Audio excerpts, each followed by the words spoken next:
राजकारणात शत्रू समोरून वार करतो, पण मित्र जर पाठीत खंजीर खुपसू लागला तर? हा डायलॉग एका साऊथच्या चित्रपटामध्ये मी ऐकला होता. पण सध्या महाराष्ट्राच्या राजकारणात हा डायलॉग सर्वात जास्त लागू होत असेल तर तो अब्दुल सत्तार यांच्यावर. कारण विरोधकांवर आरोप करणं वेगळं आणि सत्तेत राहून स्वतःच्या मित्रपक्षांवरच आमचं मुंडकं तोडलं जाते असा आरोप करणं वेगळं. आणि म्हणूनच विधान परिषद निवडणुकीच्या पार्श्वभूमीवर छत्रपती संभाजीनगरमध्ये घडणाऱ्या घडामोडींकडे संपूर्ण महाराष्ट्राचं लक्ष लागले. वरवर पाहता ही फक्त एका विधान परिषदेची लढाई वाटत असली तरी प्रत्यक्षात हा संघर्ष आहे महायुतीतला, शिवसेना भाजपमधला आणि त्याहून महत्त्वाचं म्हणजे स्थानिक राजकारणात मोठा भाऊ कोण याचा. या सर्व घडामोडींवर सविस्तर चर्चा करूयात, पण आधी तुम्ही थोडक्यातला फॉलो केलं नसेल तर फॉलो करा आणि हा व्हिडिओ शेवटपर्यंत नक्की पहा.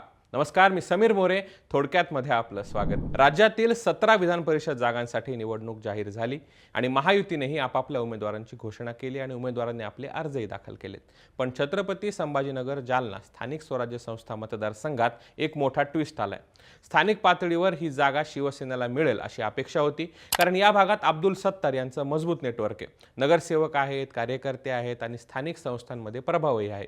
मात्र अंतिम जागा वाटपात ही जागा भाजपच्या वाट्याला गेली आणि भाजपने सुहास शिरसाट यांना उमेदवारी दिली. इथपर्यंत सर्व काही सुरळीत वाटत होतं, पण त्यानंतर अचानक अब्दुल सत्तार यांचे पुत्र समीर सत्तार यांनी अपक्ष उमेदवारी अर्ज दाखल केला आणि संपूर्ण राजकीय वातावरण तापलं. महाराष्ट्राच्या राजकारणात अनेकदा उमेदवारी अर्ज मुलगा भरत असला तरी त्यामागचा राजकीय संदेश मात्र स्पष्टपणे त्याच्या वडिलांचाच असतो. त्यामुळे समीर सत्तार यांचा अर्ज हा फक्त मुलाचा निर्णय होता की अब्दुल सत्तार यांचा भाजपला दिलेला इशारा होता, यावर वेगळी चर्चा करायला नको, कारण त्यानंतर सत्तारांच्या आलेली प्रतिक्रिया सर्व काही सांगून जाते.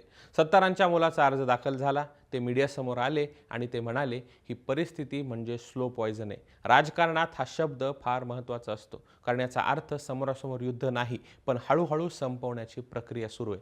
सत्तार यांचा आरोप असा आहे की भाजप शिवसेनेला एका झटक्यात संपवत नाहीये, पण एक एक गड कमकुवत करते, एक एक जागा काढून घेते, स्थानिक नेत्यांचा प्रभाव कमी करते आणि शेवटी शिवसेना नावालाच उरेल अशी परिस्थिती निर्माण करते. हे आरोप करताना त्यांनी थेट भाजपवरच नाही तर स्थानिक भाजप नेतृत्वावरही निशाणा साधला. यासाठी थोडंसं मागे जाऊन 2022च्या राजकीय घटनांकडे पाहावं लागेल. उद्धव ठाकरे यांच्या नेतृत्वाखालील शिवसेना फुटली, एकनाथ शिंदे यांनी बंड केलं आणि त्यांच्यासोबत जे काही मोजके नेते पहिल्या दिवसापासून ठामपणे उभे राहिले त्यामध्ये अब्दुल सत्तार हे प्रमुख नाव होतं. गुवाहाटीपासून मुंबईपर्यंतच्या संपूर्ण राजकीय संघर्षात ते शिंदेंसोबत राहिले. त्यांनी मोठा राजकीय धोका देखील पत्करला, जुन्या सहकाऱ्यांशी संघर्ष केला आणि आज तेच म्हणत आहेत की आमचा त्याग भाजप विसरली. हे विधान साधं नाहीये, कारण हे फक्त सत्तार यांच्या मनातलं दुःख नसून शिंदे गटातील अनेक नेत्यांच्या मनात असलेली भावना असू शकते. सत्तार यांची दुसरी मोठी तक्रार म्हणजे निधी. ते वारंवार सांगतात की त्यांच्या नगरपालिकेला निधी मिळत नाही. स्थानिक राजकारणात निधी म्हणजे ऑक्सिजन असतो. रस्ते, पाणी पुरवठा, गटार, शाळा, विकास कामं यासाठी पैसा लागतो आणि जर निधी मिळाला नाही तर नगरसेवक नाराज होतात आणि कार्यकर्ते अस्वस्थ होतात आणि हळूहळू त्या नेत्याचा राजकीय किल्ला कमकुवत होऊ लागतो. सत्तार यांचा आरोप आहे की आमचे 51 नगरसेवक असूनही आम्हाला न्याय मिळत नाही. आम्ही सत्तेत आहोत की विरोधात आहोत हेच समजत नाही. हा आरोप थेट राजकीय अस्तित्वाच्या लढाईशी जोडलेला आहे. दरम्यान भाजपचे मंत्री अतुल सावे यांनीही आरोपांना जोरदार प्रत्युत्तर दिलं. त्यांनी स्पष्ट सांगितलं की हा निर्णय एकट्या भाजपचा नाही. मुख्यमंत्री देवेंद्र फडणवीस, उपमुख्यमंत्री एकनाथ शिंदे आणि उपमुख्यमंत्री सुनेत्रा पवार यांनी एकत्रितपणे घेतलाय. त्यामुळे माझ्यावर आरोप करणं चुकीचं आहे. पण याचबरोबर त्यांनी एक महत्त्वाचा मुद्दा उपस्थित केला. ते म्हणाले जर समीर सत्तार यांनी बंडखोरी केली असेल तर त्याचा अर्थ ते एकनाथ शिंदे यांचा आदेश ऐकत नाहीत.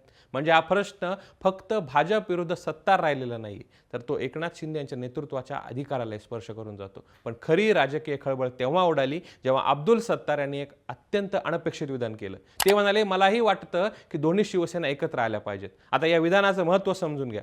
गेली 4 वर्ष शिंदे गट, उद्धव ठाकरे गट एकमेकांचे कट्टर राजकीय प्रतिस्पर्धी राहिले. निवडणुका, न्यायालयीन लढाया, पक्षचिन्हाचा संघर्ष, आरोप प्रत्यारोप सगळं काही झालं. अशा परिस्थितीत शिंदे गटातील एक वरिष्ठ मंत्री जर दोन्ही शिवसेना एकत्र याव्यात असं म्हणत असेल तर त्याचे परिणाम दूरगामी असू शकतात. अर्थात सत्तार यांनी लगेच स्पष्ट केलं अंतिम निर्णय एकनाथ शिंदे यांचाच असेल आणि तो निर्णय त्यांना मान्य असेल. पण तरीही हा संदेश भाजपपर्यंत पोहोचल्याशिवाय राहणार नाही. याहूनही मोठी गोष्ट म्हणजे सत्तार यांनी पश्चिम बंगालचं उदाहरण दिलं. ते म्हणाले की एकेकाळी ममता बॅनर्जी आणि भाजप एकत्र होते, पण नंतर संबंध बिघडले आणि आज दोघे कट्टर विरोधक आहेत. महाराष्ट्रात आमची तशी ममता होऊ नये याची काळजी घेतली पाहिजे. हे विधान म्हणजे फक्त तुलना नाही तर एक राजकीय इशारा आहे. कारण सत्तार अप्रत्यक्षपणे सांगत आहेत की मित्रपक्षांना सतत कमकुवत करण्याचा प्रयत्न झाला तर भविष्यात त्याचे गंभीर परिणाम होऊ शकतात. आता संपूर्ण महाराष्ट्राचं लक्ष 4 जूनकडे लागले, कारण उमेदवारी अर्ज मागे घेण्याची ती अंतिम तारीख आहे. जर समीर सत्तार यांनी अर्ज मागे घेतला तर हा संपूर्ण प्रकार दबावतंत्र म्हणून पाहिलं जाईल. पण जर त्यांनी माघार घेतली नाही तर महायुतीसमोर मोठा राजकीय पेच निर्माण होऊ शकतो. कारण स्थानिक स्वराज्य संस्था मतदारसंघात थोडीशी नाराजी देखील निकालावर दूरगामी परिणाम करू शकते. आणि म्हणूनच ही लढाई फक्त एका विधान परिषद जागेची राहिलेली नाहीये. हा संघर्ष आहे महायुतीतील वाढत्या अस्वस्थतेचा, स्थानिक नेतृत्वाच्या अस्तित्वाचा आणि शिवसेनेच्या भविष्यातील राजकीय स्थानाचा. खरा प्रश्न आज हा नाही की समीर सत्तार निवडणूक लढणार की नाही लढणार. खरा प्रश्न हा आहे की 2022 मध्ये ज्यांनी सर्व काही पणाला लावून शिंदेसोबत जाण्याचा निर्णय घेतला त्या नेत्यांना आज खरंच वाटतंय का की भाजप हळूहळू त्यांची राजकीय जागा कमी करते. जर या प्रश्नाचं उत्तर हो असेल तर ही केवळ अब्दुल सत्तार यांची नाराजी नाही तर भविष्यात महायुतीसमोर उभं राहणारं सर्वात मोठं राजकीय आव्हान असू शकतं. आणि म्हणूनच आज छत्रपती संभाजीनगरमध्ये सुरू झालेला हा वाद उद्या संपूर्ण महाराष्ट्राच्या राजकारणाचं स्वरूप बदलू शकतो. पडद्यावर सगळं काही सुरळीत दिसत असलं तरी पडद्यामागे मोठं राजकीय युद्ध सुरू झालं आहे का याचं उत्तर पुढच्या काही दिवसात मिळेल. पण एक गोष्ट नक्की, समीर सत्तार यांच्या एका उमेदवारी अर्जाने महायुतीतील अनेक न बोललेले प्रश्न पुन्हा एकदा समोर आणलेत. दरम्यान सत्तारांच्या या नाराजी नाट्यामागे दबावतंत्र आहे की खरंच भाजपला आपल्या मित्रपक्षाला संपवायचं आहे? या सर्व घडामोडींवर तुमचं मत काय?